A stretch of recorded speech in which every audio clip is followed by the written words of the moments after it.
അത് വരട്ടെ. അത് അദ്ദേഹത്തിനെതിരായിട്ടൊരു ആരോപണം വന്നിരിക്കുന്നു. ആ ആരോപണത്തിന് അദ്ദേഹമാണ് മറുപടി പറയേണ്ടത്. അദ്ദേഹം മറുപടി പറയണം. അദ്ദേഹം വ്യവസായ കാര്യങ്ങൾക്ക് വേണ്ടി ഗവൺമെൻറ്റിൽ നിന്നും ചുരുങ്ങിയ വിലയ്ക്ക് സ്വീകരിച്ച ഭൂമി വ്യവസായം നടത്താതെ മറച്ചു വിറ്റു എന്നാണ് ആരോപണം വന്നിരിക്കുന്നത്. രാഷ്ട്രീയ നേതാക്കളാകുമ്പോൾ ആരോപണം വരും. അത് അദ്ദേഹം മറുപടി പറയട്ടെ.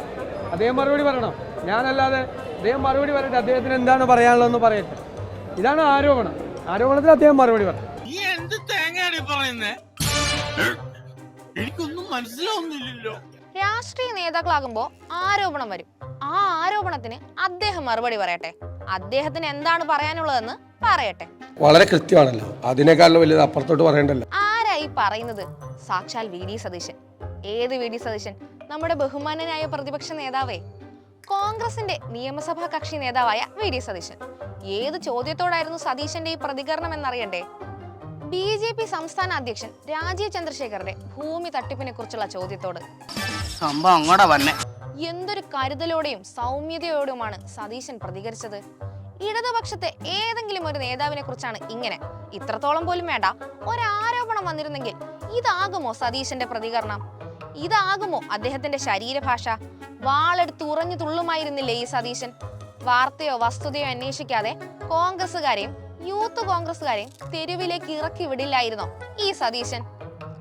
സുപ്രീം കോടതിയുടെ 50 വർഷം മുമ്പുള്ള രേഖ പോലും സംഘടിപ്പിച്ചുകൊണ്ട് പത്രസമ്മേളനം നടത്തില്ലായിരുന്നോ സാക്ഷാൽ മാത്യു കുഴൽനാടൻ? പതിവ് പോലെ മുഖ്യമന്ത്രിയുടെ രാജി ആവശ്യപ്പെട്ട് മാധ്യമങ്ങളെ കാണില്ലായിരുന്നോ അനിൽ അക്കര? ഡൽഹിയിലിരുന്ന് പ്രസ്താവന ഇറക്കുമായിരുന്നില്ലേ KC വേണുഗോപാൽ? അല്ല, അത് പറഞ്ഞപ്പോഴാണ് ഓർത്തത്, എവിടെ KC വേണുഗോപാൽ? ഒരു BJP അധ്യക്ഷനെതിരെ ഇത്രയും ഗുരുതരമായ ആരോപണം ഉയർന്നിട്ടും KCയെ കണ്ടില്ലല്ലോ. മുമ്പ് കർണാടകയിൽ കോൺഗ്രസിന്റെ ചുമതല വഹിച്ചിരുന്ന AICC സെക്രട്ടറി അല്ലേ? BJP അടിക്കാൻ ഇത്രയും നല്ല വടി കിട്ടിയിട്ടും എന്തേ KC മൗനം? കേരളത്തിലെ കോൺഗ്രസുകാർക്ക് മിണ്ടാട്ടമില്ല, AICC നേതാക്കൾക്കും മിണ്ടാട്ടമില്ല.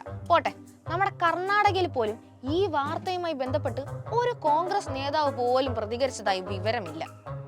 കോൺഗ്രസുകാരുടെ മാതൃകാ മുഖ്യമന്ത്രി Siddaramaiah, crisis manager DK Shivakumar, അവിടുത്തെ PCC പ്രസിഡന്റ്, കർണാടകക്കാരനായ AICC അധ്യക്ഷൻ മല്ലികാർജുൻ ഖാർഗെ, RSSന്റെ നഖക്ഷിതാന്തം എതിർക്കുന്ന പ്രിയങ്ക ഖാർഗെ. ഇല്ല, ഇവരാർക്കും ഒരനക്കവുമില്ല. എന്നാൽ എന്തുകൊണ്ടായിരിക്കും ഇത്? ഇതിന് സമാനമായ തട്ടിപ്പ് ഇതുപോലെ കോൺഗ്രസ് നേതാക്കളും നടത്തിയിട്ടുണ്ടോ? ഇതിനെതിരെ മിണ്ടിയാൽ അതൊക്കെ പുറത്തു വരുമെന്ന പേടിയായിരിക്കോ? സർക്കാർ ഭൂമി മറച്ചുവെറ്റത് തെളിവ് സഹിതം പുറത്തു വന്നിട്ടും ആ സംസ്ഥാനത്തെയോ ഈ സംസ്ഥാനത്തെയോ നേതാക്കൾക്ക് ആർക്കും നാക്കുമില്ല മൂക്കുമില്ല.